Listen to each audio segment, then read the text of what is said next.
Unit 1 on AP Physics C Mechanics. Integral to our understanding of the course as a whole, not just Unit 1, is our understanding of scalar quantities and vector quantities.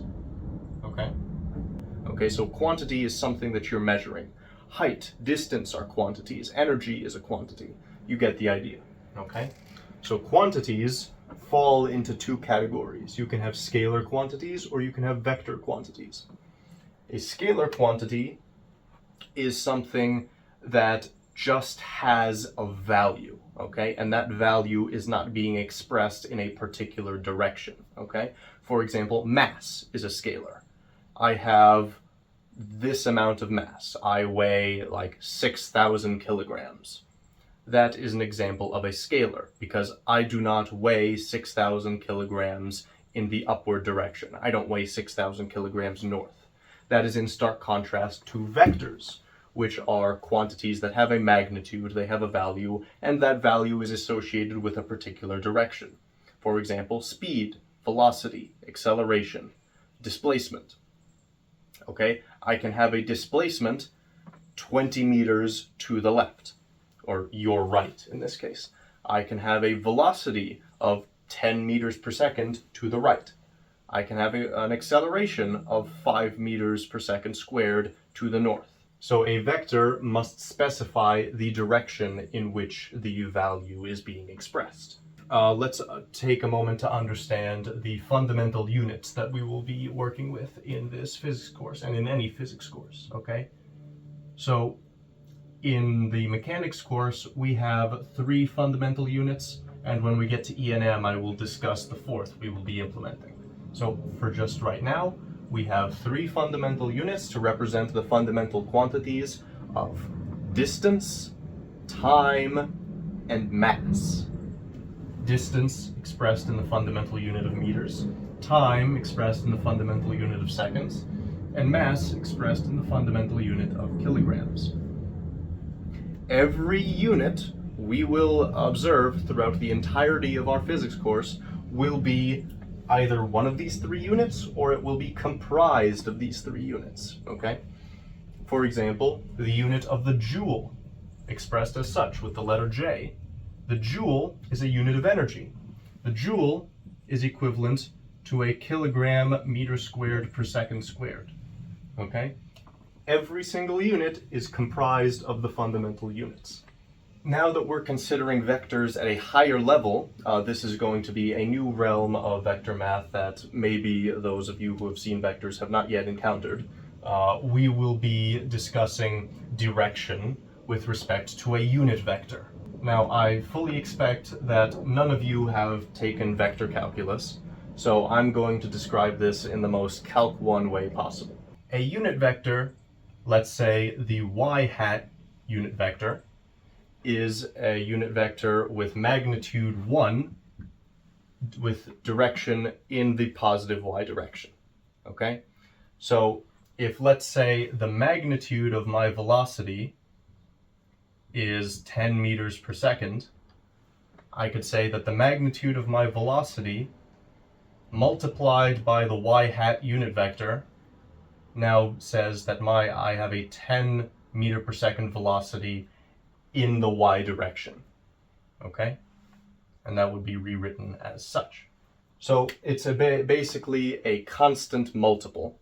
The unit vector does not change the magnitude of your quantity, it only changes the direction, all right? If the magnitude of my acceleration is 2 meters per second squared, then I can say that the magnitude of my acceleration multiplied by the x-hat unit vector is equal to 2 meters per second x-hat. And my acceleration is 2 meters per second in the positive x direction.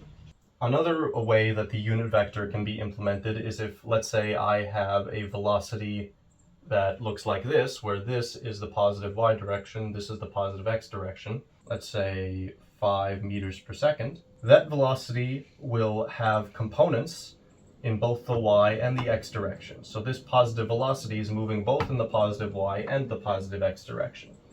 So we can use Pythagorean theorem to derive exactly which components of the vector are in the positive y direction and the positive x direction, respectively. Okay? The way we would do this is exactly how we used to do trigonometry. Okay? Sine theta equals opposite over hypotenuse. So if I'm looking for opposite in this case, I'm looking for the component of my vector that is in the positive y direction, I would take sine theta multiplied by my 5 meters per second, and that would give me the component of my velocity vector in the y hat direction. Conversely, I could use cosine theta times 5 meters per second to give the component of my velocity in the x hat direction. Okay, so the unit vector, for the purposes of this physics class, is just going to be a additive that we use to specify a direction. Okay, because you can't exactly specify a direction using just the quantity symbol for velocity. You need to specify direction using another unit vector. Okay, so this combination right here specifies that I have a velocity of 10 meters per second in the y hat direction. This states that let's say this cosine is 30 degrees, that would give me that my velocity in the x hat direction is 4.33 meters per second. That equals the velocity vector in the x hat direction. So that's our introduction to unit vectors. Now let's get into the position, velocity, and acceleration that I hope all of us are very familiar with because they have been covered very, very much so in depth in your Calculus 1 classes. Okay, if you at all need a reminder of how calculus is applied to position, velocity, and acceleration, I suggest you rewatch the Unit 5 video on graphical analysis of calculus that we have up here on the channel. It's going to be linked in the top right-hand corner of your screen right now. Okay, with respect to that, we all know velocity is the derivative of position, and velocity is the indefinite integral with respect to acceleration. And first, I want to allow us to expand upon that topic a little bit with average values, okay? I want us to recall that velocity is the average velocity, is the average change in position with respect to time. Average velocity is equal to x final minus x initial over time final minus time initial. Okay? And the same goes for acceleration, equals velocity final minus velocity initial over time final minus time initial. All right? The average values of our kinematic quantities are going to be of value to us in just a little moment. I'm going to explain that in the next topic, okay? But recall that average value of position, velocity, and acceleration can be derived in another way, okay? If I wanted to find the average value of my acceleration, I would do the integral formula for average value of acceleration on a given interval, okay? I'm sure we remember this from our calculus class, that the average value of the acceleration function is given by the area under the curve of the acceleration function divided by the distance through which that area is evaluated. And of course, here in physics, we're going to be careful when we're dealing with certain variables because functions are no longer always going to be functions of x. They might be functions of time, and we would need to integrate with respect to time. So we're going to need to be aware of what kind of variables we're dealing with. Okay. That, therefore, brings me to the first three equations that should be present on your mechanics reference table, which would be your kinematic equations. Okay? Let me write those out for you right now. All right? We have v sub x equals vx sub x naught plus axt.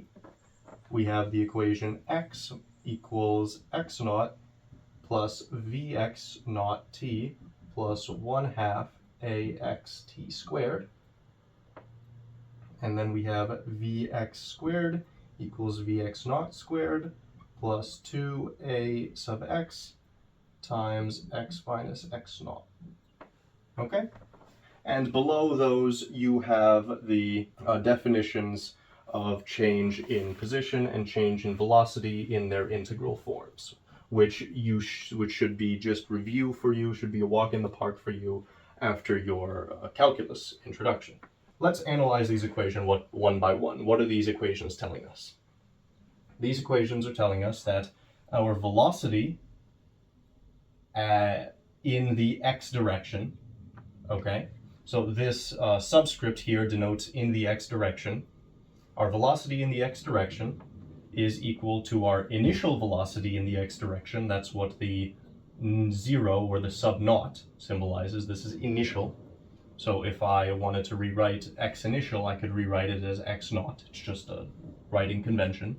Plus our acceleration in the x direction times time.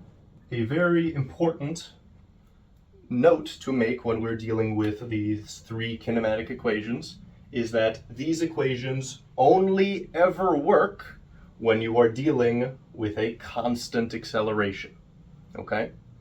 So, in Physics C mechanics, this is going to be one of the very few units that relies on a non-calculus topic, that you are not dealing with a change. Okay? But that's a trick. It's a trap. And we're going to show you how you actually do sometimes need to use calculus with these equations. Your velocity in your x direction equals your initial velocity in your x direction plus your constant acceleration times time. So I can rewrite this as my final velocity in the x direction, which is what this term symbolizes, minus my initial velocity in the x direction. So what I did is I subtracted initial velocity from both sides, and this therefore equals my change in velocity in the x direction. And that is equal to my constant acceleration in the x direction times time t. Okay? And this form right here should ring bells for you in your head that this is nothing more than the simplified version of your change in velocity is equal to the integral of acceleration as a function of time with respect to time. This is just the algebraic version of it, okay? This equals that when acceleration is constant. So if you wanted to get really calculus with it, and you wanted to use this equation without a constant acceleration, you could simply replace this term with the integral of acceleration in the x direction as a function of time, integrated with respect to time. Okay? Now, let's continue on with the next equation. X equals x naught. Our position, x, equals our initial position, x naught. Now, why do we always use x for position? Well, we don't. X is always used when we're dealing in one dimension, okay? But for a lot of the problems we're going to be considering in this course, position is defined both on the x-plane and on the y-plane. So you can have a position on a coordinate axis, okay? So these equations consider the x components and y components individually. What does that mean? It means that this considers only my position on the x-axis. If I wanted to consider my position on the y-axis, I would have to do the same calculation again, but for the variables with respect to y. My position on the y-axis is my initial position on the y-axis plus my velocity initially in the y direction times time plus 1/2 my acceleration in the y direction times time squared. If these equations give you the x coordinate and the y coordinate of your position individually, okay, so to get the ordered pair, the final two-dimensional position in any problem, you would need to carry out calculations for the same set of equations twice, okay? So let's again break down what this means. final position equals initial position. First thing I do when I see that is I subtract initial position from both sides, so I can get y final minus y naught equals delta y, therefore equals the rest of the equation. V naught times t plus 1/2 a sub y t squared. Okay? Again, the equations assume you're dealing with a constant acceleration. Okay? And this part of the equation is not as intuitive to reproduce in integral form. It can be done, but won't be necessary. Let's re-examine the final equation. Velocity in a particular direction squared is equal to the initial velocity in that particular direction squared plus 2 times the acceleration in that direction multiplied by change in position. So we're going to be doing this a practice problem where we're going to need to employ these equations in just a moment, but I want to return to what I said earlier about these equations particularly requiring a constant acceleration. Let's say you're given a problem where you don't have constant acceleration. Let's say you're given a function for acceleration. Acceleration as a function of time equals 4t, let's say, okay? And you say, oh no, my acceleration isn't constant, therefore I can't use these equations. Wrong. If your acceleration is not constant, it means you're going to need to do something to acceleration to make it a constant. How do you do that? You find the average value of the acceleration function, okay? Because your average value of your acceleration function on a given interval is a constant, okay? So if I'm given a of t, what's my average acceleration? Well, first we need to specify our interval. Let's say the problem tells us 4 seconds. Let's say the problem told us we're dealing over a time interval of 4 seconds. So we're going to take the integral from 0 to 4 seconds, divide by 4 minus 0 of 4t dt. So therefore the average value of our acceleration in this case would be 1 over 4 times t squared, 2t squared, evaluated from 0 to 4. And if we do that math out, it would be 8. That is the average value of our acceleration. So now that we have the average value of our acceleration on the time interval 0 to 4 seconds, that average value can be plugged into my kinematic equation, and the kinematic equation will work exactly as intended. Okay? So now that we have covered all of that, let's do a practice problem. Okay, so here's my setup. I have a cannon that is launching a projectile through the air, okay? And I want you all to get pen and paper out in front of you, and I'm going to say the prompt. I'm going to speak the prompt to you, okay? Your job is to write down what you need to find and what I am giving you, okay? Because this is a skill we're going to need to practice. We're going to need to practice reading a prompt and then from the jumbled up words in the prompt, extracting the actual useful variables and quantities that you need, okay? So let's try first time, okay? Given the picture below, a cannon is raised at an angle theta 30 degrees above the horizontal and launches a cannonball with initial velocity out of the cannon of 10 meters per second, okay? How far does the ball travel along the horizontal before it collides with the ground, okay? So from that, you should have extracted that our theta is 30 degrees, that our initial velocity is 10 meters per second, and that we are trying to find the final position in the x direction, okay? The prompt continues stating that there is a crosswind blowing in this direction. The crosswind blows the projectile such that it gains a net acceleration in the x direction as a function of time given by negative t squared over 4. Okay? Here's your problem. Here, let's try and find our final position in the x direction. Okay? Whenever we're dealing with projectile motion, whenever we're dealing with anything that involves action by gravity, we have a gravitational acceleration. Gravity is going to accelerate things downward that are in the air. Okay, and on the front of your reference table, you are given that the acceleration due to gravity is a constant. And that constant, for the purposes of this exam, can be assumed to be 10. And this is denoted using the letter lowercase g. Okay, so let's start with our equations. First and foremost, we're dealing with an angled velocity. So we're going to need to deal with equations in 2 dimensions. First, we have to consider the y direction. Y final equals y naught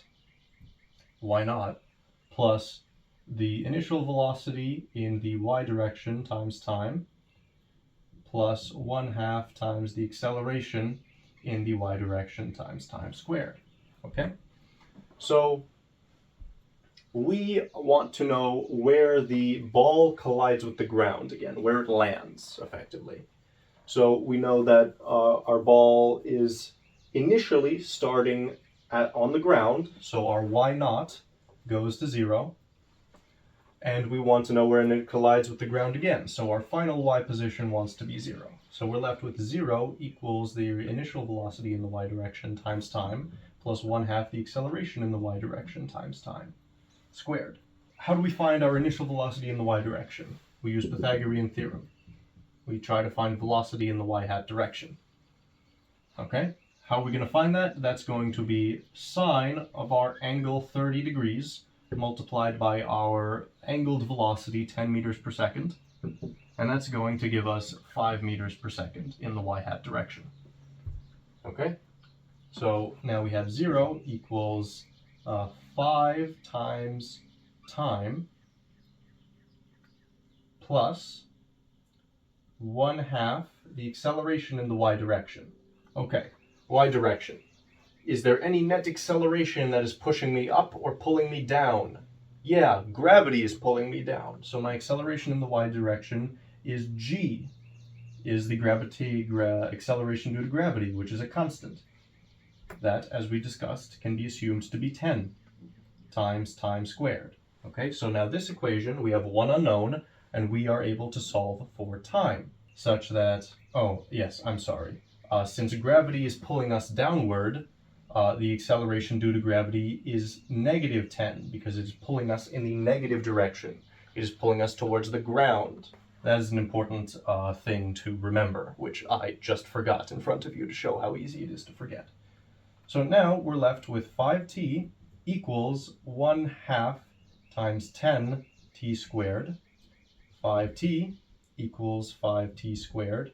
T equals t squared, therefore t equals 1. So we know that the duration of the flight of our projectile is 1 second.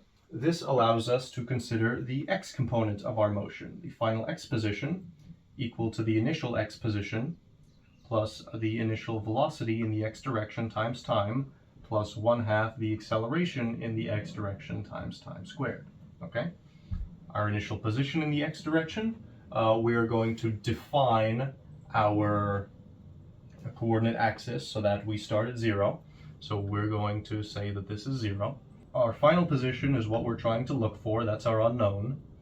Our velocity in the x direction, we can calculate that. That would be the cosine, the adjacent, of 30 degrees multiplied by our angled velocity. Cosine of 30 is rad 3 over 2. We have a velocity of 8.66 meters per second in the positive x direction. So now we can take this, and what else do we need to consult? We need to consult our acceleration in the x direction. We have a function for this. Okay, so we're going to need to calculate average value. What is the average value of my function? Now I know my time interval. My time interval is from time equals 0 to time equals 1. So 1 over 1 minus 0 times my integral from 0 to 1 of negative t squared over 4 dt.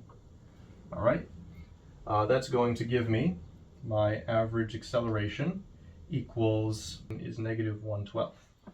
Yes, I did that right. Yes, I did that right. Okay, don't forget our negative, because our acceleration is opposing the direction of our motion. Our acceleration is towards the negative x direction. So let's bring our equation, let's rewrite it over here.